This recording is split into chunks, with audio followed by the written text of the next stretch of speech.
poseyendo a hombres. Poseyendo a hombres. ¿Cuáles hombres? Los descendientes de Caín. Y ahí eso me trae más tranquilidad, porque sí veo que tiene consonancia con lo que Judas y también Pedro establece, que los ángeles que no guardaron su dignidad, esos espíritus caídos, poseyeron a esos hombres. Y ellos hicieron la aberración del capítulo 6 del libro de Génesis. Y eso dice que en el libro de Pedro, segunda de Pedro, esos fueron reservados, esos demonios, en el abismo, en las oscuridades, fueron encarcelados. En la palabra ahí, es la palabra tártaros. Ahí están hasta la fecha esos ángeles encarcelados. Por eso usted ve en el libro de Apocalipsis, que lo leímos también, que para el tiempo final, creo que en la copa la leímos en el capítulo 12 o 17, lo encontramos, sí, lo leímos, que cuando se deja caer la copa, desciende un ángel que va al pozo del abismo y desata ya los ángeles que estaban aprisionados allá, y se oyó su número, eran 200 millones de jinetes caballos montados sobre jinetes demonios. Era una combinación demoníaca, hermano. Entonces estos espíritus que están encarcelados en el Tártaro están ahí reservados para su día, para su hora, y van a tener movimiento, hegemonía, van a funcionar específicamente para el tiempo de la gran tribulación, para atormentar a los hombres que no tienen el sello de Dios, que se quedaron aquí en la tierra, y lo va a atormentar, y se les da orden para que no mate ninguna hierba verde, sino a los hombres, hacerles daño, por cuanto no aceptaron al Señor Jesucristo, sino que se complacieron en su maldad. Entonces tendrán como castigo esta proliferación y ese ataque demoníaco para el tiempo de la gran tribulación. Eso lo leímos, no me acuerdo exactamente, son las copas en el libro de Apocalipsis, la última clase que estuvimos viendo acá. El 16 son las copas. Vamos a ver si esa copa cae, una copa que cae y se le da a un ángel.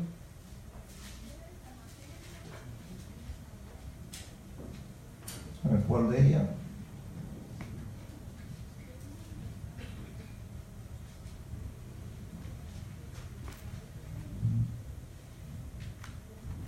Por el sol, el sexto. El primer ángel dice que lanza, en el versículo 2, 16, el primer ángel lanza la copa de la ira sobre la tierra, ¿verdad? El segundo, en el versículo 3, la lanza sobre el mar, se convierte en sangre. El tercero la lanza sobre los ríos, las aguas se tornan amargas, ¿verdad? Entonces el cuarto, en el versículo 8, la lanza sobre el sol para que queme a los hombres, ¿verdad? En el 10 está el quinto, la lanza sobre el trono de la bestia, y se convierte en oscuridad. El sexto, en el 12, la lanza sobre el gran río Éufrates, y ahí manda a desatar las aguas del río Éufrates. El río Éufrates se seca para darle paso a los reyes del este. Ahí entra un paréntesis en el versículo 13, un paréntesis, y en el 17 viene la séptima copa. Él la lanza sobre el aire, entonces no era la copa,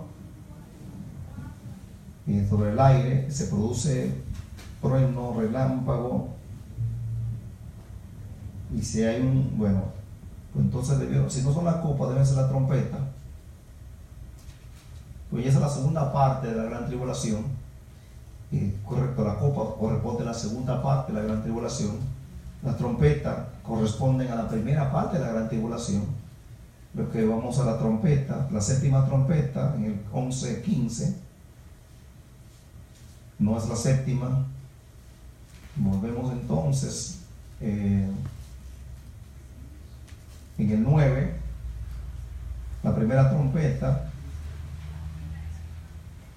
Es un castigo repetitivo.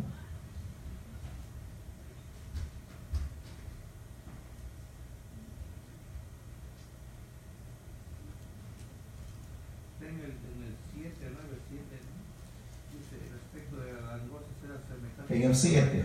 preparados para la guerra. En el 9:7. 9, 7. Oh, pues vamos a ver cuál trompeta fue esa. En el 7 dice, el aspecto de las langostas era semejante a caballos preparados Ok. para la guerra. Entonces está antes, hay que mirar antes. Es el 9, En el 9:1, exacto, el primer ángel tocó la trompeta y vi una estrella, exacto, el 9:1. Una estrella, vamos a leerlo. Dice en el capítulo 9, versículo 1, dice, el quinto ángel El quinto, exacto. tocó la trompeta y vi una estrella que cayó del cielo a la tierra y se le dio la llave del pozo del abismo. Correcto. Y abrió el pozo del abismo y subió humo del pozo como humo de un gran horno y se oscureció el sol y el aire por el humo del pozo. Y del humo salieron langostas sobre la tierra y se les dio poder como tienen poder los escorpiones de la tierra.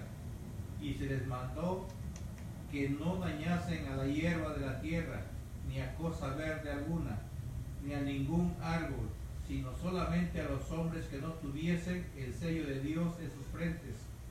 Y les fue dado que no los matasen, sino que los atormentasen 5 meses, y su tormento era como tormento de escorpión cuando hiere al hombre. Y en aquellos días los hombres buscarán la muerte, pero no la hallarán, y ansiarán morir, pero la muerte huirá de ellos. Correcto, es el lugar donde están encarcelados. Pedro lo llama el Tártaro. En Apocalipsis se le llama el abismo. Esa palabra abismo significa el lugar sin fondo. Significa literalmente sin fondo. Se habla de la parte más profunda del Hades. Ahí están atados esos demonios, hasta esperando su momento. Durante la gran tribulación, ahí usted ve cuando se toca la quinta trompeta, ese ángel es una estrella que cae, pero no vamos a interpretar el término estrella como un emisario de parte de Dios, que no es una estrella literal, sino más bien es un ángel, porque se le da una llave, y una estrella literal no puede abrir, no puede tener mano para abrir un lugar. Claro está, no estamos hablando de, porque a veces cuando decimos que el diablo será atado con cadena, recuerde, el diablo es un espíritu, y un espíritu usted no lo puede atar con una cadena. Eso más bien, esos conceptos no son literales, sino más bien es la autoridad de la palabra de Dios que lo va a sujetar por 1000 años. Se cierra, se habla literalmente como si hay una puerta, se cierra. Un espíritu tú no lo vas a encarcelar dentro de cerrojos o barrotes, porque realmente eso no es cárcel para él, sino se toma en el sentido figurado, que es bajo la autoridad de Dios que Satanás se le va a privar sus funciones. Es como cuando dice el Señor en la parábola del hombre fuerte, que cuando llega uno ata al hombre fuerte, ¿verdad? Se ata al hombre fuerte para poder saquear.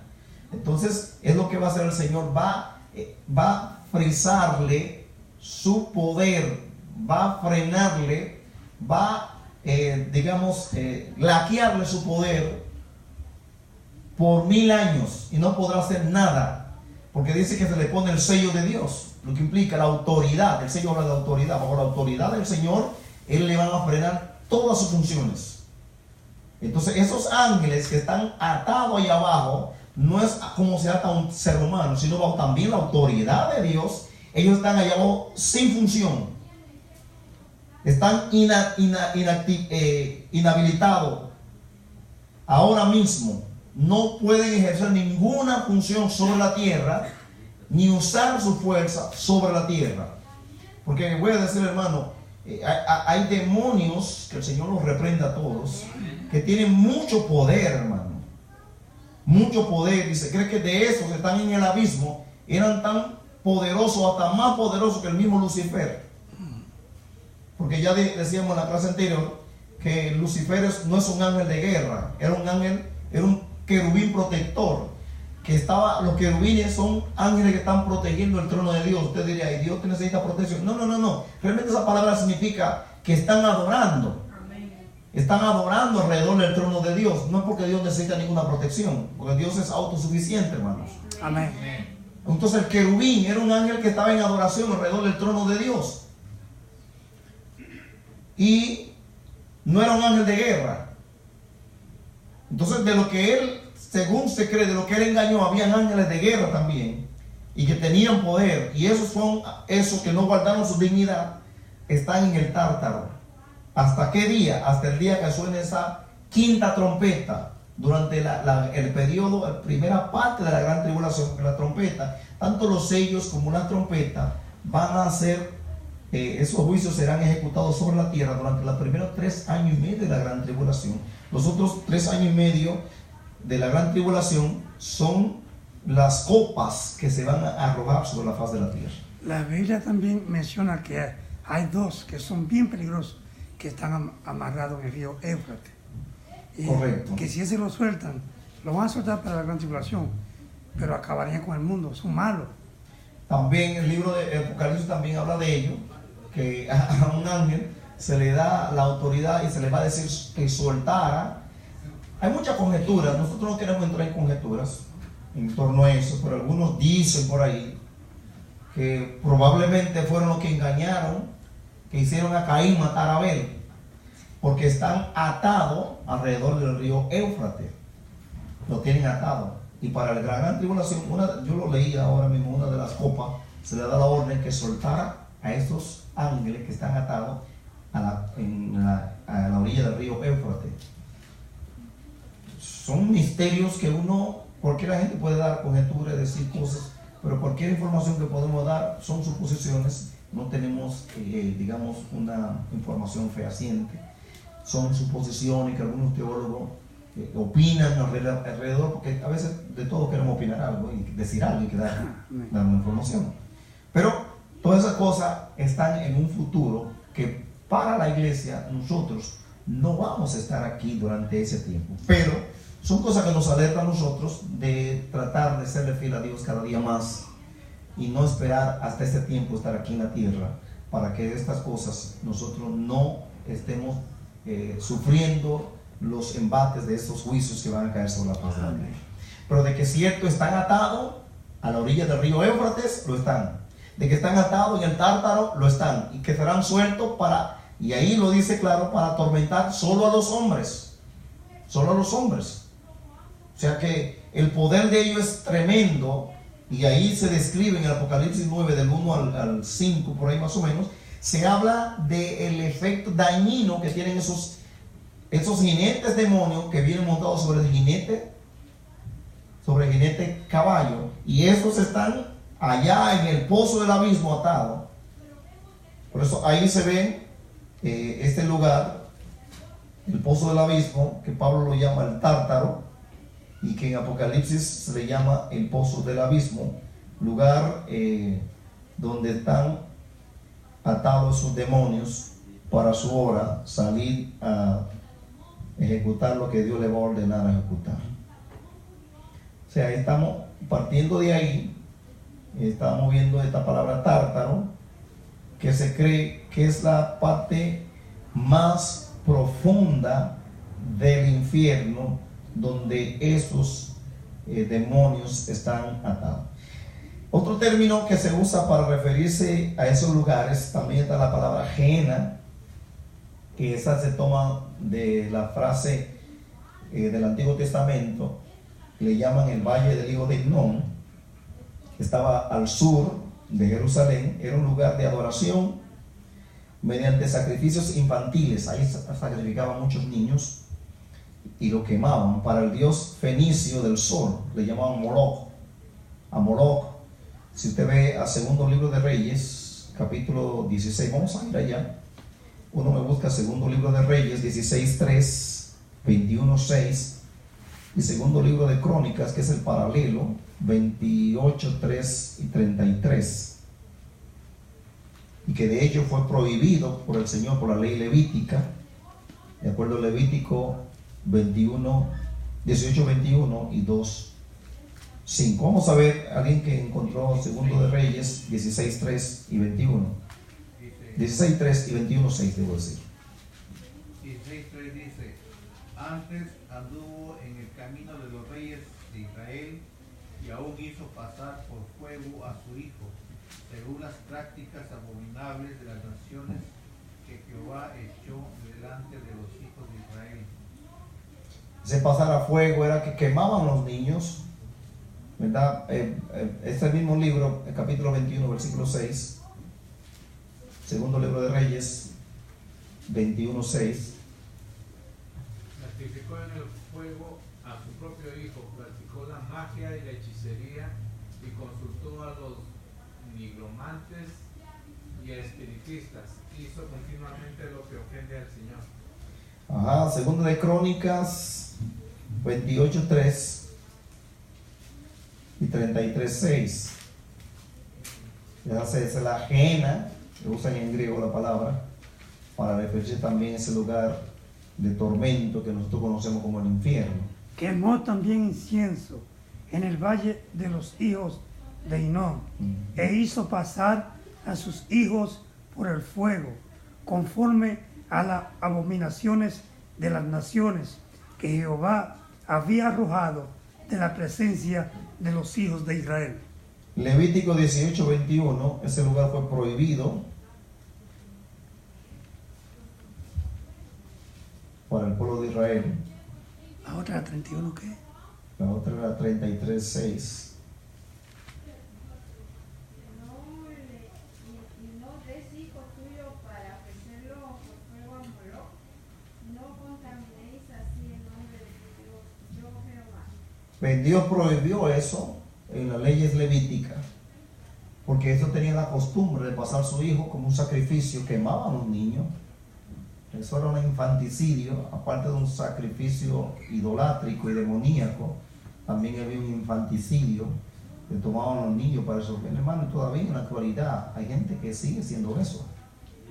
Usted ve muchos niños que desaparecen, y no solamente niños, hombres y mujeres, que lo queman en sacrificio a los demonios. Eso no debe sorprendernos a nosotros, que eso en la actualidad sucede. Que queman sacrificio humano a los demonios, y eso es por obra de las tinieblas. Hay bastante historia sobre eso, no nos vamos a detener a eso, porque a veces le damos más pie a lo que la historia dice, que lo que la palabra de Dios establece, pero que esa historia es un reflejo de lo que la Biblia enseña, de gente que hoy sacrifican sus ídolos, los demonios, y hacen pacto con el diablo, y les prometen toda su familia. Usted ve cómo los hijos se van muriendo así de la nada. Cosas extrañas pasan. Entonces hacen pacto con el demonio para que le dé dinero, para que le dé fama. Hermano, mire, a veces usted ve gente rica hoy por hoy, que usted cree que fue trabajando.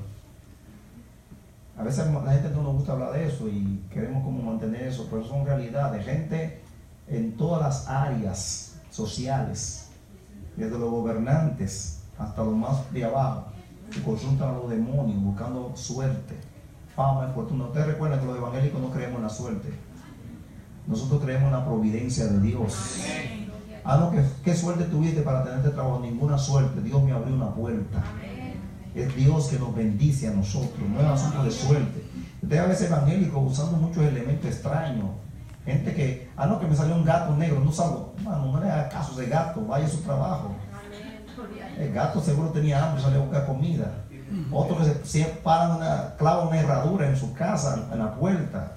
Deje esa superchería. Nosotros dependemos de la gracia de Dios. Amén. El diablo no es quien para maldecirnos a nosotros, si Dios dijo que somos benditos de Él. Entonces hay gente que tiene miedo a esas cosas. Olvídese de esas cosas. Usted cree en Jesucristo. Ninguna plaga tocará mi morada. Y si tengo que morir por una enfermedad, Dios lo permitió y me fui con Él, hermano. Pero no se vaya a creer ni andar como una gallina tuerta por ahí, que el miedo a todo lo que está pasando. No, estamos confiados en Dios.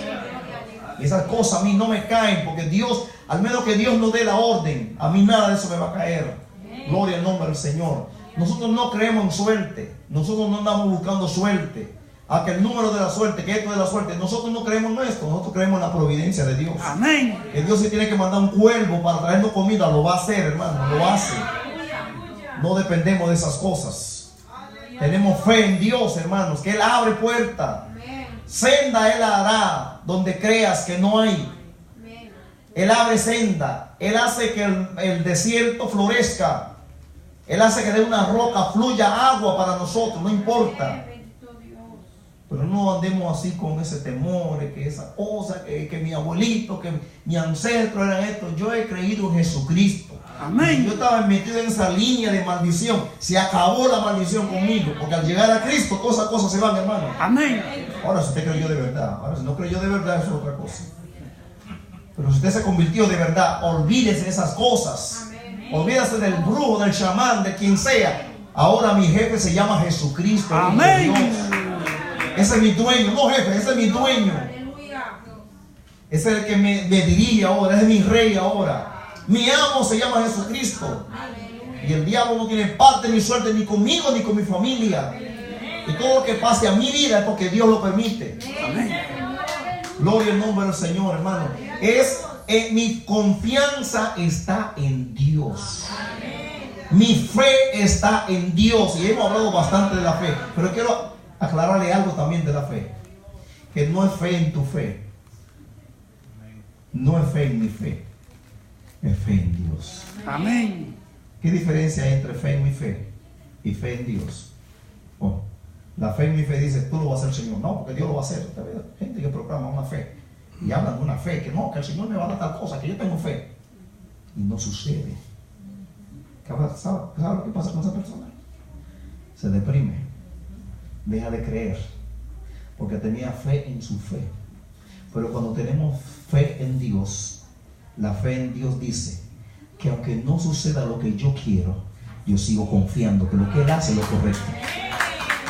Eso se llama fe en Dios. Que si no me sana, yo sigo confiando en Él. Por algo Él lo permite. No, que la fe, no, tú tienes que sanarme. Y Dios dice, yo no te quiero sanar. ¿Qué el Señor le dijo a Pablo? Señor, mira, tengo un aguijón que me golpea, sáname. Bástate mi gracia, hombre. Mi poder se perfecciona en tu debilidad. ¿Y Pablo dejó de confiar en Cristo? Siguió confiando en Cristo y murió con ese aguijón. Murió con su aguijón. Amén. Pero no dejó de confiar en Dios. Eso se llama fe en Dios. A diferencia de fe en mi fe. Usted ve gente que dice que lo piso en el nombre del Señor que será mío. Y de repente tú es de Él. ¿Qué pasó ahí? Señor, pero yo hice que todo lo que... ¿Cuándo Dios te dijo que todo lo que pisa la planta de tu pie será tuyo? Dime, ¿cuándo Dios te lo dijo? Ven que a veces tenemos una fe irracional, una fe en nuestra fe y no fe en Dios. Y estamos pisando cosas y que eso va a ser mío. Por favor, dejémonos de esas pasiones extrañas. Fe en Dios significa, aunque no sucede lo que yo quiero, yo tengo confianza que lo que tú vas a hacer es lo correcto. Orar no es torcer los brazos a Dios. Orar es aprender a confiar y descansar en su soberana voluntad. Amén, aleluya. Esa gente, no, hermano, vamos a orar para cambiar los planes de Dios. ¿Quién le ha dicho a usted que Dios cambia sus planes? No. Dios no cambia sus planes. Usted y yo que nos tenemos que meter en los planes de Dios. Dios no cambia sus planes por capricho humano. Los planes de Dios son invariables. Dios es eterno. Él es inmutable. Por ende sus planes también son inmutables. Yo veo una gente con una super fe por aquí, que tienen más fe que el mismo Dios. Son Jehová Junior. Están haciendo cambios y produciendo cambios. No, porque hay que tener fe, hermano. Y me escuchan hablar, dicen, usted es un hermano de poca fe. Usted dice que yo tengo poca fe. Amén, lo acepto. Pero yo sigo confiando en lo que Dios va a hacer. Que lo que Dios va a hacer es lo perfecto. Mi deseo es tener todas las cosas que usted se imagina como ser humano. Pero Dios dice, no, hijo, yo no te voy a dar eso. Yo te voy a dar esto. Con esto es suficiente. Señor, yo confío que lo que tú me das, con eso es lo necesario para mi vida. Amén. Porque si es por todo lo que queremos, hermano, ay Padre eterno, nos convertiríamos en el Rey Mida. que todo lo que tocamos se convierte en oro. Hasta Exacto. la comida se le convirtió en oro y se estaba muriendo de hambre. Porque como él quería un poder para que todo lo que él tocara se convierte en oro, oro, oro, y cuando dieron la comida, oro, no podía comer entonces. Soy poderoso. Entonces ya no quería ese poder porque el poder le estaba dañando. Porque hasta la comida se le convertía en oro. ¿Y cómo come eso ahora? Entonces, no, yo no quiero ese poder, yo quiero comer. A veces creemos que somos eso. No, hermano, Dios nos dará lo necesario, lo que nos conviene y lo que Él sabe que es bueno para nosotros. Ahora, mi fe es, yo confío que lo que tú haces, yo confío en lo que tú haces. Amén. Eso es la fe en Dios. Yo confío en lo que tú haces. Que aunque para mí como humano quizás no era lo que yo espero, pero yo confío en lo que tú haces. Alabado sea el nombre del Señor. De manera que nuestra realidad aquí que estamos viendo, ese lugar, esos lugares de tormento, tienen su existencia, son reales. Dios le prohibió a Israel llevar sus hijos y ofrecérselo a Moloch, ¿verdad? Nosotros no andamos con temor porque Dios está con nosotros, y cuando esas cosas que suceden, hemos puesto nuestra confianza en Dios, que Él tiene cuidado de nosotros. Israel cayó en el pecado de cometer, llevar sus hijos, pasarlo por el fuego, a Moloch, quemarlo, sacrificios humanos, y ese lugar es como aquí se presenta, el valle del hijo de Hinnom estaba al sur de Jerusalén. Ese valle no se apagaba, por eso se toma la analogía de ese lugar para compararlo como el infierno, que donde el fuego no se apaga, el gusano no muere.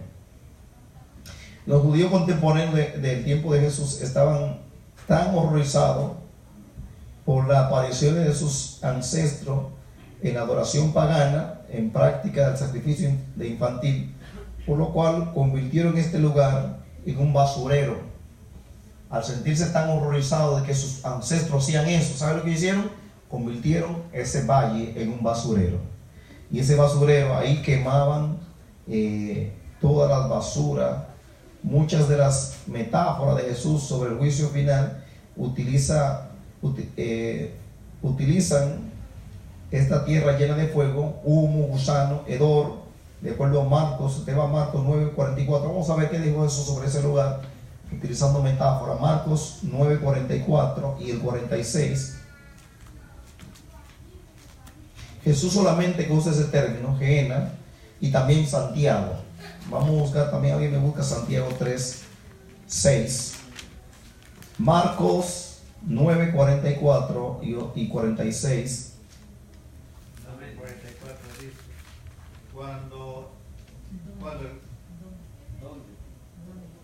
donde el gusano de ellos no mueren y el fuego nunca se apaga. Donde el gusano de ellos no muere y el fuego nunca se apaga. 46. El 46.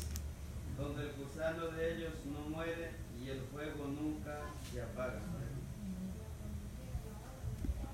Jesús utiliza ese lugar, ese nombre, Gehenna, solamente Él lo utiliza para referirse a ese basurero que estaba en la parte sur de la ciudad de Jerusalén, porque los judíos del tiempo de Jesús, al escuchar que sus ancestros hacían esas horripilantes prácticas demoníacas en ese lugar, ellos lo convirtieron en un basurero para quemar todo lo desperdicio, el estiércol y toda cosa que no desecha. También Santiago hace uso de ese término en Santiago 3:6. La lengua es un fuego, un mundo de maldad. La lengua está puesta entre nuestros miembros y contamina todo el cuerpo y inflama la rueda de la creación, y ella misma es inflamada por el infierno. Por el infierno. ¿Ven? Esa palabra infierno ahí, que es Gehenna en griego, que es el término valle del hijo de Hinnom. Santiago y Jesús son los que utilizan esos términos para referirse al infierno, usan el término Gehenna. O sea que también se hablaba el Gehenna, no es un lugar para los de la tumba, no es sepulcro. Gehenna es directamente el lugar de tormento, el infierno. Ese término usado para donde están los muertos. Jesús hace uso de ese término, ya vimos ahí, lo llama como fuego que no se apaga. En el libro de Lucas, de Marcos que leímos, con su paralelo de Mateo 5, 22 y 19, 18, 9, es el término que usa en Marcos también. Vamos a examinar Mateo. Jesús lo habla como fuego, ¿verdad? Fuego que nunca se apaga. Por eso a veces, hermanos, hay grupos sectarios que dicen que el infierno Dios lo creó para eliminar a los malos y ya hablan de la aniquilación del alma. El alma, otra cosa muy importante, hermano, el alma del ser humano no es eterna. El alma no es eterna. ¿Le sorprende eso? ¿Qué es ser eterno? Que siempre existirá. No tengo principio ni final. Todos nosotros tuvimos un principio, lo que muestra que no somos eternos. Ahora, de que el alma es inmortal, eso es otra cosa. Inmortal sí es, pero no es eterna, porque si el alma es eterna, el alma del ser humano, entonces el alma es Dios. El único eterno es el Dios, el Padre y el Espíritu Santo. Amén. A veces yo oigo gente decir que nosotros tenemos, nuestra alma es eterna. No, el alma no es eterna. El alma es inmortal, pero no es eterna. Ahora, tenemos vida eterna en Cristo. Eso sí tenemos. Vida eterna que Dios nos ha dado, que comienza al momento de aceptar a Cristo como Señor y Salvador, comienza la vida eterna para nosotros. Y esa vida eterna se refiere a un lugar donde vamos a estar para siempre. Vida eterna. Pero el alma del ser humano no es eterna, sí es inmortal. Eso sí creemos, que sí es inmortal. El alma no muere. El cuerpo es quien muere, el alma no muere. El alma o se va al Gehenna o se va al paraíso. Si se fue al Gehenna, está sufriendo. Si se fue al paraíso, está en espera también, no en sufrimiento, sino en gozos, hasta el día de la resurrección, para luego disfrutar a plenitud de todo lo que Dios ha preparado para nosotros. Sin embargo, si se fue sin Cristo, está en el Gehenna o infierno, no al Tártaro, porque ya dijimos que el Tártaro es el lugar donde van ¿quiénes? ¿Dónde están quiénes? Los demonios encarcelados. Ahí no es solo humano, sino los demonios encarcelados, que se le llama Tártaro, como también se le llama abismo. Ahí hay demonios encarcelados que serán sueltos para la gran tribulación. Ahora, los seres humanos que mueren sin Cristo se van al Gehenna o infierno. Ahí están en tormento, pero no es el tormento definitivo. Es como en el lobby de un hotel. Es como en la antesala. El infierno es la antesala del lago de fuego. O sea que el lago de fuego, quien lo va a inaugurar es el falso profeta y la bestia. Y luego le seguirá 1000 años después, encontrará, el diablo será lanzado allá. Y luego todos los que salgan del juicio ante el gran trono blanco se unirán a ese lugar. Y luego el mismo Gehenna será lanzado al lago de fuego. Apocalipsis capítulo 20, versículo 15. El mismo infierno, que es el Gehenna, ardiendo con todo lo que tiene, será lanzado al lago de fuego. Por eso en el lago de fuego todavía no hay nada, nadie está ahí. Los que mueren sin Cristo se van al infierno o Gehenna, lugar de tormento, lugar donde están experimentando el tormento, pero no es el definitivo. ¿Una pregunta? Hermano, no quiero parecer controversial, no sé cómo decir. Se está hablando acerca del Dios que mandaba a hacer sacrificios a los hijos, ¿no? Quemarlos, pasarlos por fuego. Pero ¿qué pasa con Isaac? ¿Qué pasó con Abraham? Aunque no se llegó a realizar el acto, pero Dios le dijo, sacrifícame a ti. Entonces el mismo Abraham, el mismo Isaac dijo, acá veo la leña, si hay leña porque va a haber fuego. ¿Qué me puede decir con respecto a eso? ¿Qué pasó con Cristo? ¿Qué pasó con Cristo? Fue sacrificado, pero no se mencionó la palabra fuego en ningún momento. En cambio con Isaac sí se está viendo que Con Isaac era un sacrificio. Pero al haber sacrificio, fuego de todas maneras. Era un sacrificio. Mi pregunta es, con Jesús no hubo fuego, ¿o sí? Cristo fue al infierno. No, ¿No dice Pedro? En ese momento no hubo fuego. Pero era peor que sacrificarlo. El sacrificio de Cristo fue peor que ponerle fuego. Y Dios no estaba tentando, porque mucha gente dice que Dios tentó a Abraham. Dios no tentó a Abraham. Dios probó a Abraham. Una prueba es una cosa, una tentación es otra. Dios probó a Abraham. Y por eso, cuando Abraham iba a hacer el sacrificio, porque todo sacrificio había que consumirlo con fuego. Todo sacrificio del Antiguo Testamento era con fuego. Pero sacrificó Isaac físicamente a Abraham. Isaac no lo hizo físicamente, pero con la intención Dios ya lo consideró hecho, pero no real, no se efectuó el acto, porque inmediatamente hubo un sustituto. Porque recuerde que el sacrificio de Abraham con Isaac tipificaba el sacrificio de Cristo. Después de eso, Dios le dice a Abraham: no le haga daño al muchacho, yo tengo un cordero por ahí que lo va a sustituir. Lo mismo pasó, que todos nosotros debieron sacrificarme. Dios dijo: no, yo tengo un cordero que lo va a sacrificar en lugar de ellos.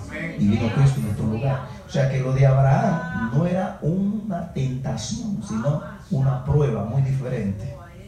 Y Abraham, por eso Dios le dijo: ahora conozco que temes a Dios. Recuerden, la palabra conoce no significa que Dios no sabía. Esa palabra en hebreo significa: ahora voy a publicar que tú me temes.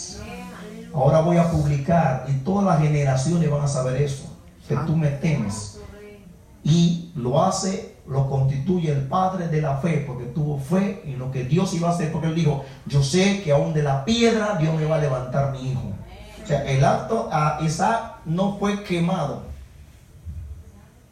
no pasó por el sacrificio físicamente, no lo pasaron, no lo mató ni tampoco lo quemó, sino Dios, probando la confianza, la fidelidad de Abraham, lo mandó a hacer ese acto. Es totalmente diferente a una tentación. Ahora, esta gente que pasaban su hijo en el valle del hijo de Hinnom, esa era una tentación, porque era sacrificándolo a los demonios. Y total, si Dios pedía que le sacrificaran a Abraham, era sacrificárselo a Dios, que de hecho Dios no aceptó a eso. Sacrificio humano, el único sacrificio humano que Dios aceptó fue el sacrificio de Cristo. Ningún humano, la sangre humana, nosotros descendientes de Adán, ninguno de nosotros vamos a satisfacer la demanda de la justicia de Dios. Por eso Dios nunca aceptó sacrificio humano. El caso, repito, de Abraham fue un caso excepcional, pero tampoco permitió Dios que Abraham le cortara la garganta a Isaac, sino más bien era para probar la fe de Abraham, si de verdad Abraham confiaba en él. No es para Dios saberlo, es para que Abraham se convenza si de verdad yo confío que Dios va a levantar mi hijo aún de la tumba. O sea que son cosas totalmente diferentes. No se puede comparar. No se puede comparar. Y mucha gente yo he escuchado decir que Dios tentó a Abraham. Es una tentación, es una tentación. Una prueba. Amén. Porque Dios no permitió que Abraham hiciera eso. Solamente la intención de Abraham, Dios la tomó como buena y válida. Por eso yo tengo suficiente Abraham. De verdad yo conozco que tú me temes. Pero recuerden otra vez, subrayo, lo conozco. No es para que Dios se convenza, Dios sí lo sabía. Es para que Abraham se convenza si de verdad él tenía confianza en Dios. Entonces, el caso del valle del hijo de Hinnom era un sacrificio a los demonios, era totalmente diferente. En ninguna parte de la Biblia usted va a encontrar que Dios aceptó sacrificios de seres humanos. Se toma el caso de Jefté y su hija también. Pero no, que a Jefté me sacrificó. Bueno, si Jefté la quiso hacer por él quiso, porque Dios nunca en ningún momento le pidió a Jefté nada. Él fue de lejero y dijo: Señor, lo primero que me encuentro cuando llego a mi casa, te lo voy a sacrificar a ti. Pero Dios te pidió eso a ti. Hay gente que están haciendo votos y Dios no te pidió hacer eso. Hay gente que primero del año comienzan a decirle: Dios, tal cosa, pero Dios te pidió que hiciera eso. ¿Tú qué te estás prometiendo? El mismo caso de los apóstoles en el libro de los Hechos, que todos vendían su propiedad y la llevaban a los pies de los apóstoles. Pero en ninguna parte en la Biblia se ve que los apóstoles pidieron que se hiciera eso. El que primero sintió hacerlo fue Bernabé. Bernabé lo hizo de todo corazón, con un amor sincero, vendió su propiedad y lo llevó a los pies de los apóstoles. Vamos a repartir lo que tenemos entre los pobres. vamos a comer entre nosotros. Porque ellos estaban esperando la venida de Cristo tan rápido, ellos pensaban que era en su tiempo. Por eso ese espíritu de compartir lo arropó. Para Ananías y Zafira quisieron hacer lo mismo, pero lo hicieron mal. Por eso Pedro lo dijo, esa era su propiedad. Ustedes querían quedar con ella, era de ustedes no pecaban. Ustedes no estaban obligados a traerme su dinero acá. Ustedes decidieron hacer, pero ¿por qué hablan mentira? Y ahí ustedes recuerdan la historia, que vamos a analizar ese caso, porque mucha gente manda a Ananías y Zafira. Ahora mismo Ananías y Zafira está en la paila del infierno para muchas personas. Pero vamos a analizar ese caso. Santo. ¿Qué usted cree? ¿Se perdieron? Para que mintieron. ¿Cuánto creen que se perdieron? Amén, creemos eso. Están perdidos. No mentirosos. Sí, porque no hablaron mentira. Es una mente de mueren mintiendo. ¿Qué va a pasar con ese? ¿Dónde van los mentirosos? Bueno, no registra que se arrepintieron. Santo. Ay, Dios. Porque el otro confirmó la mentira. Sí, Sí, hablaron mentiras los dos. Pero no vamos a hacer, vamos a dejar eso tranquilo. Vamos a analizar primero otra cosa. Porque a veces hay cosas que uno dice, no, hermano, son lógicas, son para el infierno. Cuidado, no mandemos a la gente al infierno, sí. Quizá alguien por los medios me están mirando y dice, hermano, ¿pero dónde crees que puede estar? Bueno, Dios sabe dónde están ellos. sí. Ok. Recuerde que el libro de los Hechos no es normativo, sino se está narrando lo que pasó. El escritor no dice nada, solamente narra. Y es el peligro, hermano. Yo voy a recalcar una vez más sobre eso. A veces muchos de nosotros creemos, somos expertos predicando, enseñando. Bueno, yo no lo soy. Yo quiero aprender cada día más. Pero a veces nosotros ya tenemos unos tiempitos trabajando con este libro, leyéndolo, volteándolo, tornándolo, predicando. Ya hay mensajes que no lo sabemos de memoria. Y cuando se nos habla de acudir a un taller de capacitación de cómo predicar, si yo, ¿por qué yo voy a un taller de predicación si yo sé predicar? Eso es los nuevos creyentes que aprendan eso. Sin embargo, yo me paro a predicar y comienzo a agarrar las historias bíblicas y a sacar el principio de ella, cuando el escritor no me está diciendo que hay que sacar ningún principio. Cuando el escritor sencillamente está narrando lo que pasó, en ningún momento está dando un mandamiento a seguir, en ningún momento está prohibiendo, en ningún momento está mandando al infierno, en ningún momento está mandando al cielo. Él sencillamente narró lo que pasó. Entonces nosotros venimos hoy, tomamos esa historia y comenzamos a sacarle información a esa historia, que uno dice, wow, qué tremendo ese predicador. Y yo me parece ver a Dios decir, oye, pero yo no inspiré eso. ¿Qué te está diciendo, Esteban? Yo no inspiré eso. A veces yo digo, Señor, perdóname, porque a veces decimos muchas cosas. ¿Qué dirá el Señor de mí? Hijo, yo no inspiré eso. Tú estás diciendo cosas que te llegaron a la cabeza, ¿verdad? Y a veces queremos ser más profundo que el mismo Dios, explicando profundidades que hasta nos perdemos en ella. No vamos tan profundo que no encontramos cómo salir. Tan profundo nos vamos por un laberinto de profundidad que encontramos unas cuevas por allá abajo y nunca volvemos. Dios nos ayude, hermano. Dios nos ayude a estudiar la Biblia con inteligencia, una lectura comprensiva. Que si el autor no está diciendo que fulano se fue al infierno, ¿por qué yo lo estoy mandando? Si el autor no está diciendo que fulano se fue al cielo, ¿por qué lo estoy mandando? Sencillamente limitan. Me voy a limitar lo que dice la historia. Y las historias bíblicas son más fáciles de predicar, porque ahí como que me da licencia de sacar todo tipo de principios para acá y para allá. Cuando Moisés pasó el río, el mar rojo, y que el mar rojo, y comenzamos a sacar tantas conclusiones. Y usted dice, ¿dónde sacó él esa aplicación? Estamos aplicando el método alegórico, mucha alegoría. ¿Qué es el método alegórico? Que leemos una historia y comenzamos a sacar todo lo que entendemos que hay que sacar una enseñanza. De ahí aprendemos, esa es la frasecita que nos mata. De esta parte aprendemos. ¿Hay un mandamiento a seguir para aprenderlo? Sencillamente narrando una historia. ¿Por qué voy a sacar un mandamiento si no hay un mandamiento? Si no hay un principio, hay lo que llama la principialización, que de todo queremos sacar un principio. Yo escuché uno en estos días decir, hermano, no, que el árbol de la ciencia del bien y del mal, es ahí que se origina la maldad. y lo conecta con Ezequiel 28:15. Y dice que tú, querubín protector, perfecto era hasta que en ti se encontró maldad. Ven, y la maldad, y asocia esa maldad con la maldad que dice el árbol del bien y del mal. Y lo asocia a los dos. Y comienza a sacar una conclusión. Yo digo, wow, qué profundo suena, pero cuánta contradicción. Entonces, si el árbol de la ciencia del bien y del mal, hay que se inicia la maldad. ¿Quién hizo ese árbol?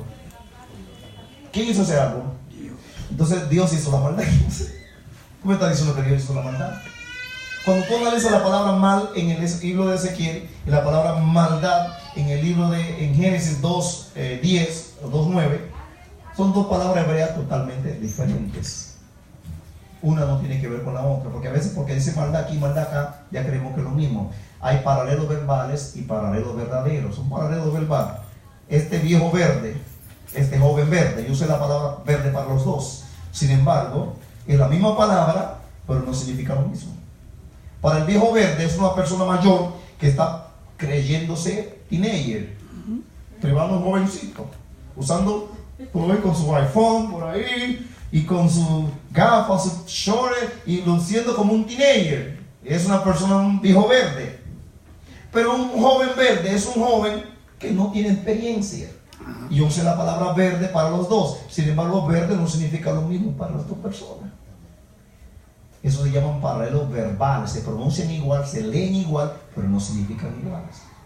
Hay paralelos verdaderos cuando se escriben igual y significa la misma cosa en los dos lugares.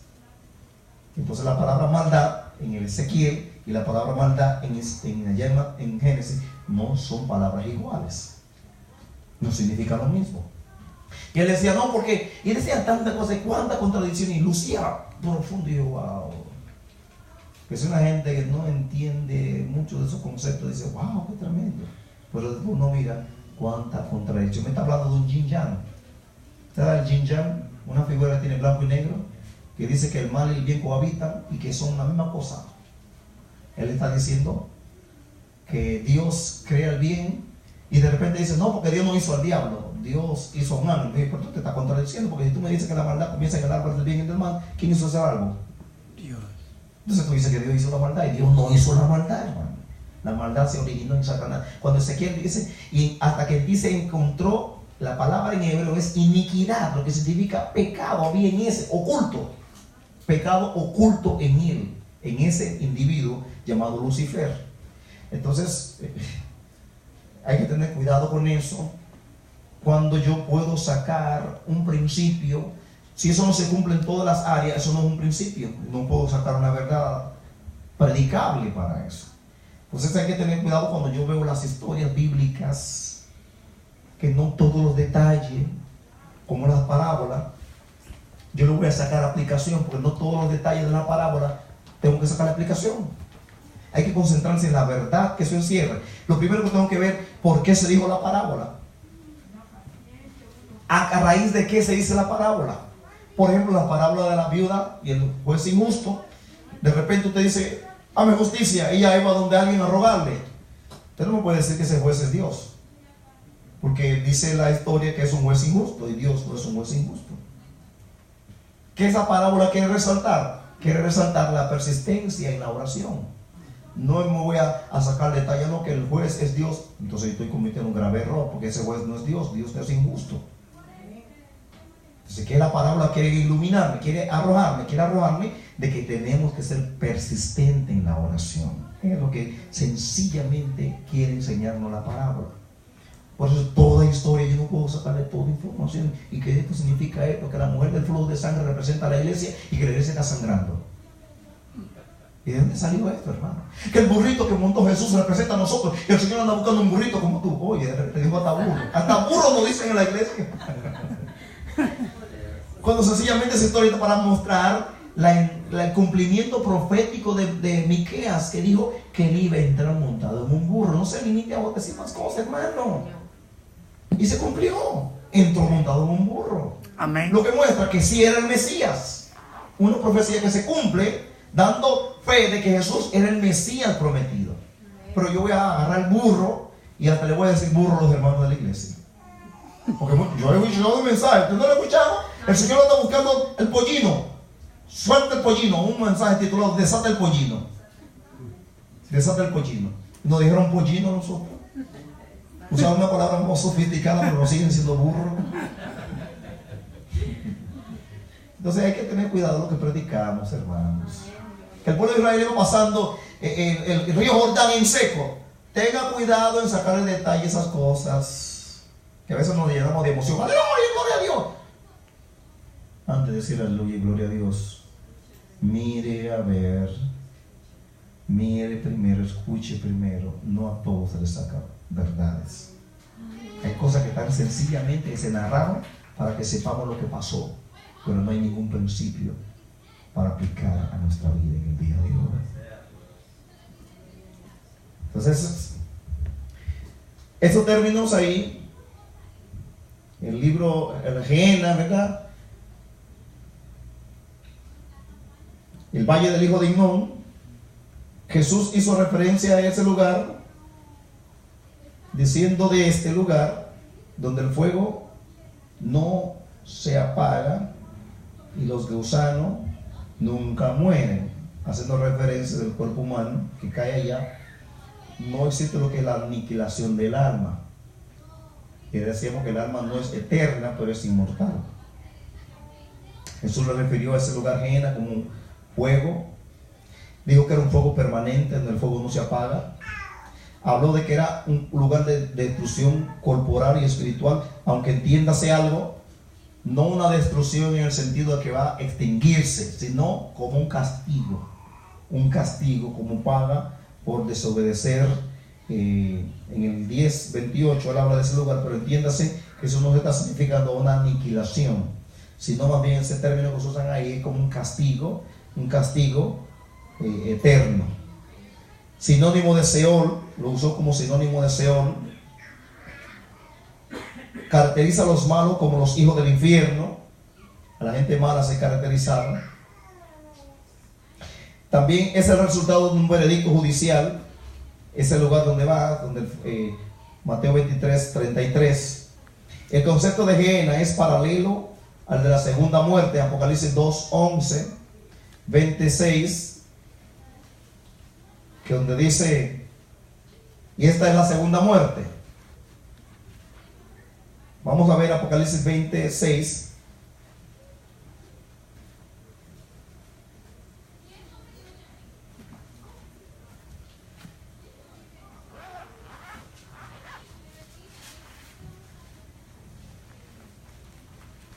Amén.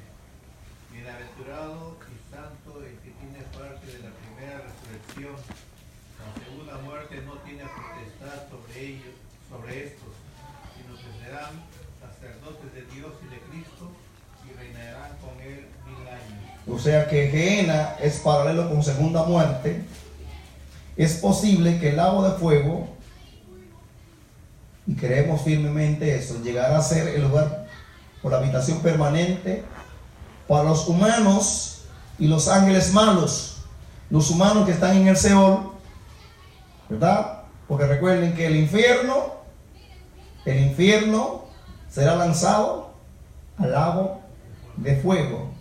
Y el diablo y sus demonios que están en el Tártaro, los demonios encarcelados, y el diablo que también bajará también al abismo, será atado por 1000 años en el abismo, a ese lugar de cárcel de los demonios. Ahí también el diablo bajará. Apocalipsis capítulo 20 habla de eso. Y el diablo fue atado por 1000 años y Dios puso su sello en el pozo del abismo. Luego será desatado para luego ir a engañar a las naciones que están sobre los 4 ángulos de la tierra. God y Magog, la prueba final para esa generación que nació durante el milenio. Será la prueba final. Luego de pasar esa prueba final, va a haber, y a veces yo me preguntaba, ¿y cómo hacer que hoy el diablo está suelto? Y que la iglesia está entre nosotros, está aquí en la tierra, y que no seguimos. ¿Cómo? Siendo los humanos, los gobernantes de esta tierra, están gobernando y el diablo está suelto. ¿Cómo va a ser que en el reino de Jesús, siendo Él Dios, poder, que tiene poder sobre los demonios, sobre el diablo y sobre todo, Él ata al diablo para poder gobernar? Y yo como que no entendía el por qué era eso. Y luego entendí por qué era eso. Eso dando una muestra que aún una humanidad, hermano, con longevidad, con todas las cosas a su favor. No habrá muerte, no habrá enfermedad, abundancia por donde quiera. Y como si todo fuera poco, a un diablo atado por 1000 años. ¿Qué gobierno más tranquilo será este? Sin embargo, cuando suelten al diablo, la gente le dará la espalda a Jesús. Y ahí entendí, ese será un gobierno para demostrar a los humanos que nosotros somos malos, aún teniendo todas las cosas buenas. Y después de los 1000 años, cuando se suelte al diablo, la gente le dará la espalda a Jesús e irá tras Satanás. Qué malo ser humano. Por eso Jesús lo va a atar, para mostrar que la maldad está en nosotros, hermano. El hombre amó las tinieblas, amó la maldad, porque sus obras, las tinieblas, porque sus obras son malas. Mire, Dios nos hace tanto favor y cualquier cosa, me voy de la iglesia, no vuelvo más. Nos deprimimos, nos hacemos de todo y hasta decimos cosas feas, no sale de la boca. La naturaleza humana pecaminosa es terrible, hermano. Y aún en la última prueba, a la gente le va a fallar a Dios. Le va a fallar. Viendo el gobierno perfecto de Cristo, abundancia y un diablo atado para no tentarlo, al final le darán la espalda al Señor. Qué mal agradecido es el ser humano. Entonces ese gobierno de Cristo es para mostrar lo mal agradecido que es el ser humano, que no está regenerado, que no ha cambiado. Entonces, por lo visto, ese lugar, el lago de fuego, será la habitación permanente de los que están en el Seol, o sea, en el Gehenna o infierno, y en el Tártaro, los demonios que están atados allá, y que el diablo también va a estar atado allá por un tiempo. El lago de fuego será la tortura eterna de ese grupo. Si usted mira, ya leímos a 2 de Pedro 2:9, a Judas versículo 6, a Lucas 8:31, Apocalipsis 21 y 3, muestran toda esa realidad, que el lago de fuego será, o sea, tenemos dos lugares en la actualidad, dos lugares de tormento en la actualidad, cárceles espirituales. Una de ellas es el Gehenna o infierno, porque no quiero usar el término Hades, porque Hades hay un momento que se refiere a la tumba o al cementerio, pero Hades otra vez significa infierno. Ahora, el término Hades, dentro del Hades está el lado, cuando nos vamos a la parte de condena, dentro del Hades está el Gehenna, o es infierno, y también el Tártaro o abismo. ¿Quiénes están en el Tártaro o abismo? Los ángeles que no guardaron su dignidad, que están condenados ahí. ¿Quién irá después para allá? El diablo por 1000 años será atado en ese lugar. ¿Quiénes están en el Gehenna? Los pecadores que murieron sin Cristo. Allá están esos muertos. Por eso el término es: ¿dónde están los muertos? Los que están sin Cristo están en el Gehenna o infierno, que es la antesala del lago de fuego. Los espíritus encarcelados, los demonios, esos ángeles que no guardaron su dignidad, están en el Tártaro, en la parte más profunda del Hades, y que el diablo también irá por 1000 años en ese lugar. Pero ¿dónde están los muertos en Cristo? Están actualmente en el paraíso, que es lo mismo decir en el cielo, esperando el día de la resurrección para recibir su recompensa. Gloria al nombre del Señor. Entonces ahí estamos viendo que este lugar, Tártaro, que lo presenta, no fue creado para los seres humanos, sino para Satanás y sus ángeles. El lago de fuego y esos lugares no fue creado para el ser humano. Es verdad, mucha gente dice: no, Dios no creó un infierno. No, es verdad, Dios no lo creó, pero el ser humano quiere ir para allá. Dios no quiere que tú vayas para allá, pero tú eliges ir. Dios no manda a nadie al infierno, la gente que decide ir. Al contrario, Dios estoy a la puerta y llamo. Si alguien oye mi voz y abre la puerta de su corazón, yo entraré. Dame, hijo mío, tu corazón, porque Él manda la vida. Y comienza a decir: porque de tal manera amó Dios al mundo, que ha dado su Hijo unigénito, para que todo aquel que en Él cree no se pierda, mas tenga vida eterna. Si confesares con tu boca que Jesús es el Señor y creyes en tu corazón que Dios lo levantó de los muertos, serás salvo, arrepentido y convertido. ¿Para qué? ¿Y cuánto versículo bíblico? El Señor no retarda su promesa como algunos la tienen por tan nada, sino que paciente, no queriendo que nadie se pierda, sino que... ¿Cuánto versículo bíblico Dios te está diciendo a ti? No quiero que te pierdas. Sin embargo, la gente elige perderse. ¿Es Dios el culpable? No, hermano, es el hombre que toma la decisión. Dios no quiere que tú te pierdas. Dios no quiere que yo me pierda. Por eso Él mandó a su Hijo. Y a diario nos manda el mensaje para que nosotros nos apercibamos. Y a veces estamos en la misma iglesia escuchando el mensaje y sin embargo persistimos seguir perdidos en la misma iglesia. Dios no quiere que usted se pierda. No fue creado el infierno para usted ni para mí. Fue para el diablo y sus demonios.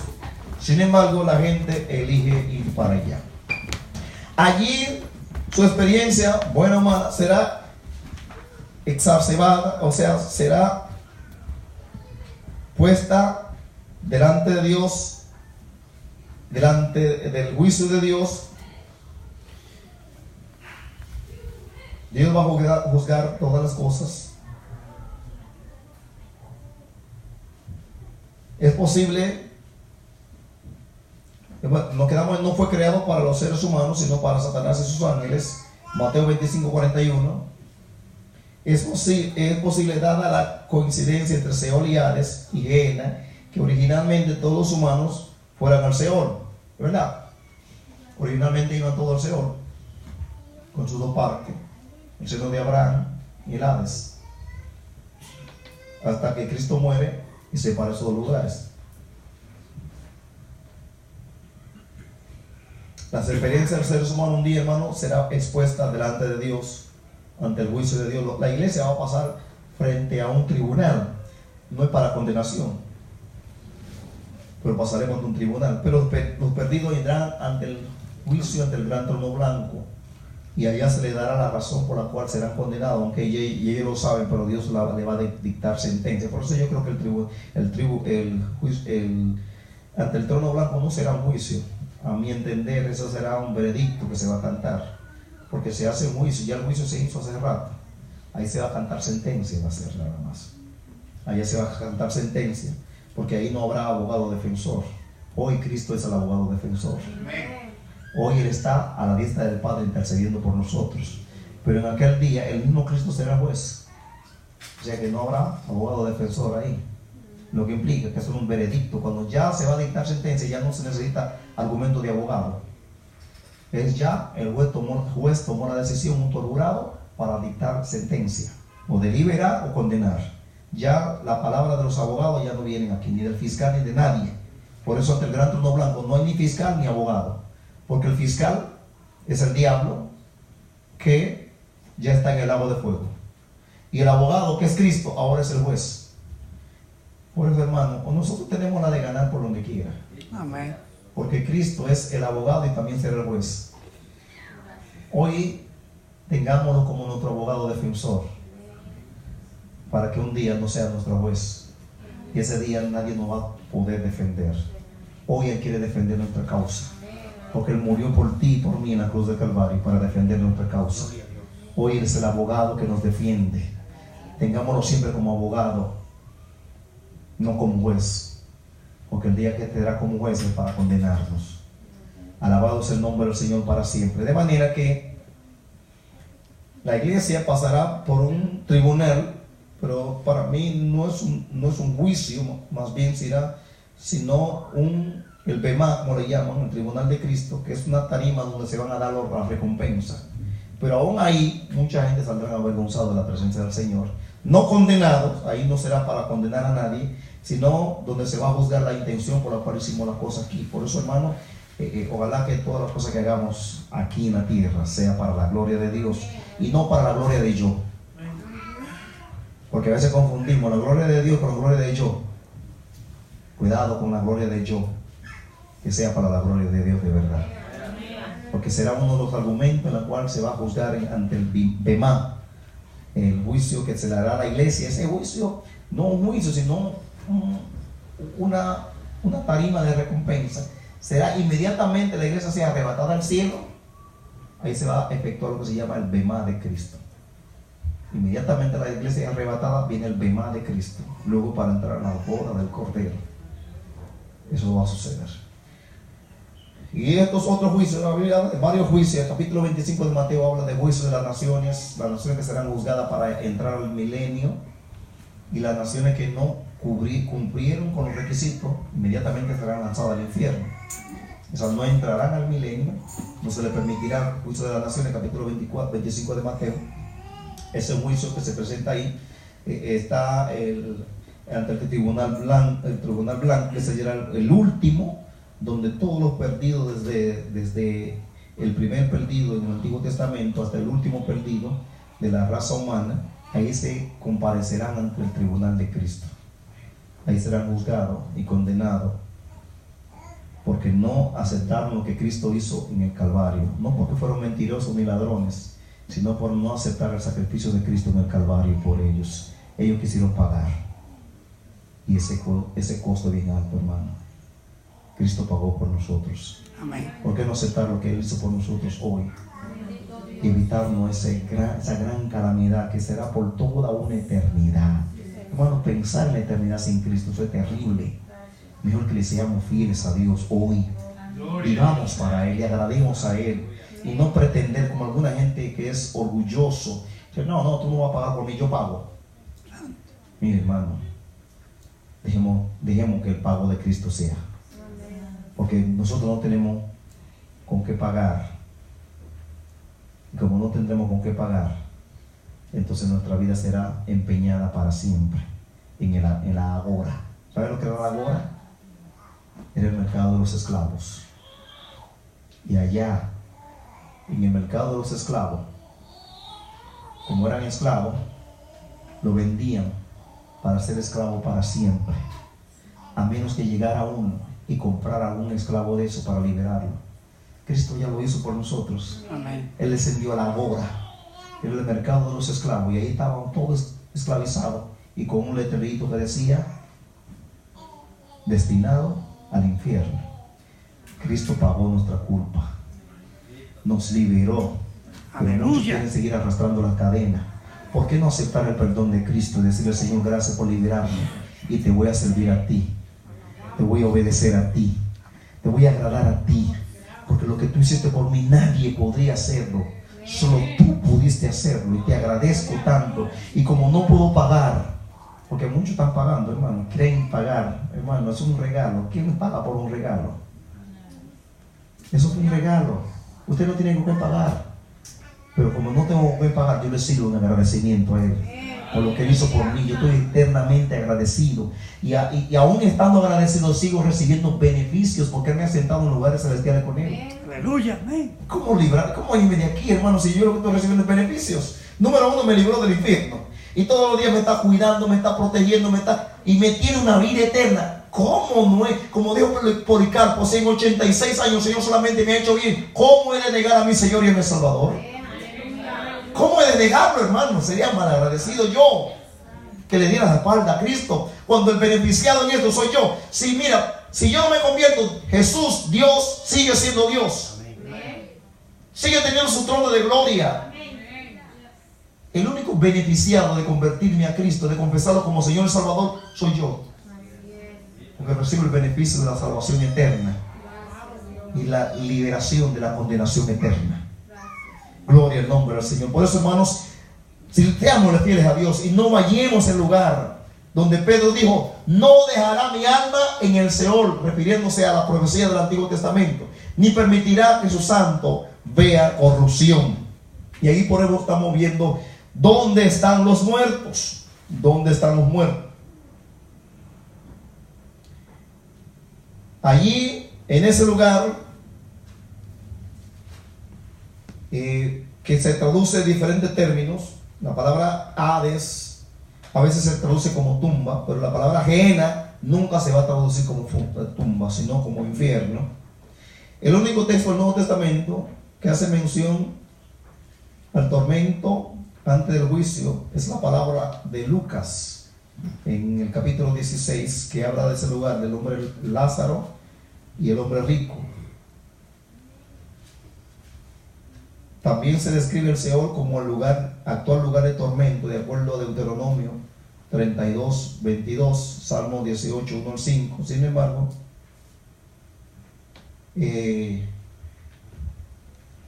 hay que analizar otro pasaje bíblico para darle fuerza a esa doctrina. Otro pasaje que también enseña esto. El estado intermedio entre la muerte y la resurrección. El Nuevo Testamento no enseña la Bueno, mucha gente habla de un lugar del purgatorio. En la Biblia no se aparece ese lugar, hermano. Ese lugar se lo inventaron la gente para el tiempo ante la Reforma, donde se vendían indulgencias. Se hablaba de un lugar donde las almas iban a purgar sus pecados por un tiempo, después salían. No existe ese lugar, hermano. La Biblia no habla de ese lugar, habla de cielo o de infierno. Por ende, nosotros no podemos estar diciendo lo que la Biblia no dice. Lo que sí hay un lugar de tormento, y lo que sí hay un lugar de placer eterno o de vida eterna. Por eso, a veces la gente dice, tú tendrás vida eterna en el infierno y vida eterna en el cielo. Bueno, que si hay vida eterna no puede ser en el infierno. En el infierno no hay vida eterna. Condenación eterna. Es una contradicción. Si yo hablo de infierno con vida eterna, eso es contradicción, porque vida no se puede hablar con el infierno. Y condenación eterna es el infierno. Vida eterna solamente es en el cielo. Amén.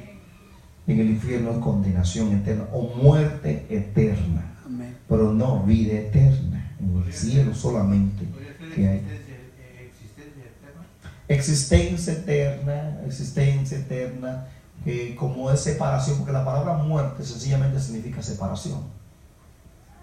Y por eso es más socorrido el término muerte eterna, porque estarán separados eternamente de Dios. Hay diferentes tipos de muerte. Está la muerte espiritual. Hay 3 tipos de muerte. Muerte espiritual, lo que pasó con Adán y Eva, se les pronosticó las 3, pero con posibilidad de no experimentar una. La muerte física estaba ahí, y que todos nosotros, ninguno estamos exonerados de la muerte física, excepto que suene la trompeta ahora mismo, no lo vamos a ver, pero no estamos exonerados. No se nos ha dicho que se nos exoneró la muerte física, o sea que todos nosotros en un día vamos a partir, si Dios no nos permite vivir más en esta tierra. Ahora, la muerte espiritual es aquella donde el hombre está separado de Dios. El hombre que camina por esta calle y no tiene a Cristo está muerto espiritualmente. Amén. Está muerto en sus delitos y pecados. Pero está otra muerte, que es la muerte eterna, que es la separación eterna del ser humano de su creador. Y esa es la muerte que habla el infierno, que habla la Biblia, que es el lago de fuego, y la llaman como la muerte segunda, lo que implica una separación eterna de la presencia de Dios. Por ende, en el infierno lo que hay es muerte eterna. En cambio, en el cielo sí que hay vida eterna. Pero no me hable de muerte eterna en el infierno. En el infierno no hay, debo decir vida eterna en el infierno. En el infierno no hay vida eterna. Hay lo que hay muerte eterna, una separación eternamente de la presencia del Señor. Amén. Bien, mis hermanos, entonces estos son los términos, dónde están los muertos, lo que podemos apreciar ahí. La Biblia no habla de un lugar llamado el cielo. Es el término usado en 3 sentidos. La atmósfera sobre hablamos de 3 cielos: atmósfera donde están, las aves, donde están los astros, y la morada de Dios. Pero aún hay un cuarto, el cielo de los cielos. Ese es el trono de Dios, el cielo de los cielos. Pero normalmente hemos escuchado 3 cielos, el tercer cielo. Pero los cielos de los cielos, cuando Salomón está dedicando el templo, dice: los cielos de los cielos no te pueden contener, lo que implica que era el trono de Dios en sí, ese lugar. Y que hay pasajes bíblicos que sustentan todas esas cosas. La atmósfera sobre la tierra, Génesis 1.1, la expansión, lo llama la expansión. Los cielos estrellados, Génesis 1.14, Deuteronomio 10.14. El lugar del trono de Dios, Deuteronomio 10.14 también te presenta ese lugar. La Biblia no da muchos detalles sobre el cielo, ni sobre la vida después de la eternidad. No da muchos detalles, solamente se puede apreciar algunos detallitos en el libro de Apocalipsis.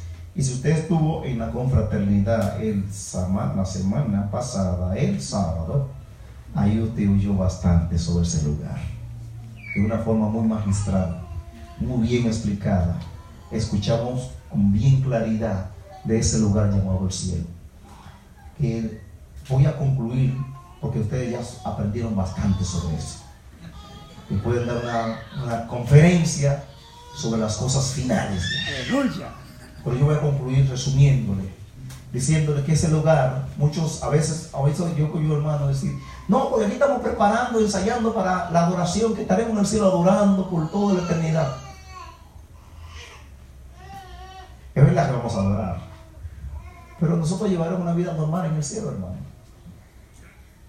Cuando digo una vida normal, una vida no como la que estamos aquí llevando, porque tenemos mucho estrés, mucho dolor de cabeza, que mañana hay que pagar el bill de esto, que mañana, allá no habrá esas cosas, no nos va a preocupar. Pero que si estaremos trabajando, trabajaremos allá, comeremos allá, nos conoceremos allá. Allá estaremos gobernando, hermanos. Estaremos sobre naciones. En la nueva tierra, en la nueva creación, habrán naciones. ¿Y quiénes serán los reyes y los sacerdotes? ¿Donald Trump? No. Si se convierte y recibe a Dios de verdad, pues claro. Pero los reyes y los sacerdotes son la iglesia redimida de Cristo que estará gobernando esas naciones. Habrá cielo nuevo y tierra nueva. Gente dice, no, que esta tierra será renovada. Mire, hermano, si yo la analizamos por la Biblia, la palabra nuevo, hay dos palabras en griego para nuevo. Una es caíno y otra es neos. Neos es la copia de un libro viejo. La copia es nueva, pero el libro es nuevo, es viejo. Esa es la palabra neo. La otra es caíno. Caíno es algo nunca visto, algo novedoso, algo reciente. Y en Apocalipsis 21, ¿sabe qué palabra usa? Un cielo nuevo y tierra nueva. No es neo, es caíno. Lo que implica que no va a ser esta tierra renovada. Yo creo en la renovación de la tierra. Para el milenio, esta será renovada. Para el milenio, porque mire, habrán tantos juicios que van a caer sobre la tierra que la van a deformar. Le hace las copas, los 7 sellos cuando se abren, las 7 copas, las 7 trompetas, van a dejar esta tierra arruinada como usted no se imagina. Entonces, para Dios reinar, Él la va a restaurar y va a gobernar 1000 años sobre ella. Cuando usa Gog y Magog, ¿quién es Gog y Magog de Apocalipsis? Son los países. Por ejemplo, el Gog y Magog de Ezequiel son los países europeos del norte que irán a acabar con Israel. Pero en Apocalipsis habla de otro Gog y Magog, que son todas las poblaciones de la tierra que se van a confederar contra Cristo y se van a reunir en Jerusalén, que será la capital central del mundo para ese tiempo. Y yo creo algo. Yo creo que la nueva Jerusalén estará como un satélite arriba de la Jerusalén terrenal. Pero eso será otro estudio. A la luz de la Biblia, la Jerusalén celestial estará como un satélite de la nueva Jerusalén, porque Juan la ve descender del cielo 2 veces. Aleluya. Estará por encima de la Jerusalén actual, y de ahí estará el Rey Jesucristo y los gobernantes durante el milenio gobernando toda la tierra. Y es cuando después del milenio Satanás se confedere con toda su gente para rodear el campamento de los santos. ¿Quiénes son los que están en Israel? Para destruirlo. Entonces de Dios desciende fuego y lo consume. Fíjate que ese fuego cae sobre todo. Si la iglesia que va a estar aquí gobernando con Cristo, ese fuego que cae, ¿cómo va a ser salvada? Si no está en un satélite. Cae fuego y dice que después viene el trono blanco, que los cielos y la tierra no se halló lugar para ellos. Desaparecieron. Y ustedes se leen en el libro de Pedro que los elementos valientes se fundirán, se va a destruir. Lo que implica que esta tierra va a reventar. ¿Ustedes no han visto la tendencia de los carros eléctricos? ¿Se han preguntado por qué están haciendo carros eléctricos? Y oiga, dentro de algunos años, usted va a ver todas estas calles con carros eléctricos y no de gas. El gas se está acabando. El petróleo se está acabando. El petróleo es el sistema que enfría la tierra. Y eso está dando cuenta que este planeta está como la cáscara de un huevo que en cualquier momento puede explosionar. Pero no será el hombre que lo va a reventar, será Dios que lo va a hacer. Y por eso, ustedes no han visto que ellos ya descubrieron un super earth, la super tierra. Vieron una tierra que guarda similitud con esta, pero es más grande. Bueno, yo no sé si va a ser esa, pero yo sí sé que habrá un cielo nuevo y una tierra nueva. Y en ese cielo nuevo, en esa tierra nueva, va a descender la Jerusalén, el tabernáculo de Dios con los hombres, y hará su morada. Y Dios estará con nosotros gobernando. Y nosotros seremos reyes y sacerdotes. Y moraremos por los siglos de los siglos. O sea que en el cielo no solamente tenemos aleluya, gloria, estaremos trabajando, estaremos gobernando, llevaremos una vida normal, una vida de seres humanos, pero ya seres humanos regenerados, donde ya no habrá demonio ni diablo, ni se va a acercar por ahí por parte, no habrá ninguna de estas cosas, porque las primeras cosas pasaron. La Biblia nos da muchos detalles sobre la vida eterna, sobre la eternidad, sobre el estado eterno, pero da unos pequeños detalles, destellos en el libro de Apocalipsis capítulo 22, lo que muestra que eso será el paradero final. No me gusta usar la palabra destino, me gusta usar el término, el paradero final de la iglesia de Cristo será en esa nueva Jerusalén que va a descender del cielo y será asentada sobre la tierra nueva. Si miramos las dimensiones de esa nueva Jerusalén, será un cubo perfecto, lo que muestra que si se abre ese cubo perfecto, no hay continente aquí en la tierra, en esta actual, que haya espacio para que esa ciudad esté. Para que sea, habría que unir, que va a ocupar un espacio desde aquí de los Estados Unidos probablemente hasta España. Y si usted de aquí de los Estados Unidos a España, usted va a encontrar el gran océano Atlántico, que es agua. Para que la nueva Jerusalén quepa, necesitamos un espacio más grande aquí en esta tierra, porque solamente será la capital. Eso está hablando de la ciudad, pero alrededores, porque usted lee ahí, y las naciones andarán a la luz de la nueva Jerusalén y llevarán su tributo. Mucha gente dice, no, eso será en el milenio. Mire, cuando analizamos los detalles que ahí dice, no se compagina con el milenio. No puede compaginar con el milenio. Lo que sí encaja es con el estado eterno de la tierra nueva y el cielo nuevo y la nueva Jerusalén que va a descender sobre este nuevo planeta que nosotros tendremos. Y esa será la morada final de los creyentes. ¿Qué va a pasar con los muertos en Cristo?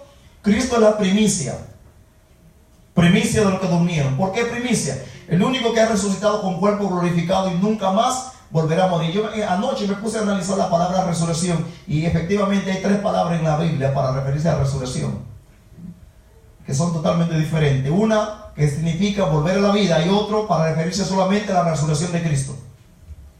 El único que ha resucitado es Cristo. Lázaro no resucitó, Cristo no lo resucitó, Cristo lo hizo volver a la vida porque Lázaro murió otra vez. Ahora, para la eternidad, para el momento, sí, Cristo va a resucitar. A todos los que murieron en Cristo resucitarán primero. Luego nosotros, los que vivimos, los que hayamos quedado, seremos transformados, si es que estamos nosotros vivos para ese momento, para recibir al Señor en el aire. Y ahí la iglesia, Cristo, la resurrección de Cristo es la primicia, el primer batallón. Luego los que son de Cristo, 1 Corintios 15, la iglesia. Y luego al final, después de del milenio, de la gran tribulación, debo decir, va a resucitar otro grupo que pertenecen a la resurrección, a la primera resurrección. Otro grupo que dentro de ellos están todos los santos del Antiguo Testamento y todos los santos que mueran durante la gran tribulación. Capítulo 20, versículo 4 de Apocalipsis dice que ahí van a resucitar. Se le pidió, ¿cuándo, Señor, va a vengar? Dice, aguántate hasta que se complete el número de tu consiervo. Estos resucitarán para entrar al milenio junto con la iglesia ya glorificada. Entrarán ellos al milenio. Y los otros muertos, Daniel capítulo 12, muchos de los que duermen en el polvo de la tierra serán despertados. Uno para vergüenza. Daniel no separa, Daniel solamente dice, pero ya los apóstoles y Cristo los separan, que hay una separación de 1107 años. Todos los pecadores del Antiguo Testamento hasta el último pecador de esta era se van a levantar después del milenio para ser juzgados ante el gran trono blanco, o para recibir su veredicto, su sentencia ante el gran trono blanco, y serán lanzados al lago de fuego donde está el diablo, la bestia y el falso profeta, que estaban inaugurando los 2 primeros. Luego, después de 1000 años, el diablo irá para ese lugar. Pero la iglesia, los muertos en Cristo, la iglesia victoriosa y triunfante, resucitará de la tumba y vendrá en el milenio ya no con cuerpo que muere, sino con un cuerpo glorificado. O de que ya no hay preocupación para nosotros, de que vamos a pecar, de que, ¿y qué pasará? No vamos a pecar ya. Ya el diablo que los engañaba fue arrojado al lago de fuego después del milenio y ya no hay que preocuparse. El estado eterno, nosotros estaremos eternamente gobernando y viviendo nuestra vida. No será aburrida, será más divertida que nunca. Ya habrá diversión como usted no se imagina. Amén. La hija mía me preguntaba si habrá juguete. Yo, habrá más cosas mejores que juguete. Y habrá tal cosa. Yo siempre habrá mejores cosas, porque a veces la gente cree que pero si el cielo será como aburrido. Y mucha gente lo pintan en figura como que el cielo es aburrido y el infierno es divertido. Ay, hermano, no se deje de la publicidad. El cielo será lo más divertido que puede existir. Si aquí en la tierra hay lugares hermosos, imagínense en esa nueva creación, donde mire, no habrá maldad, no habrá preocupación, pero sí tendremos cosas que hacer.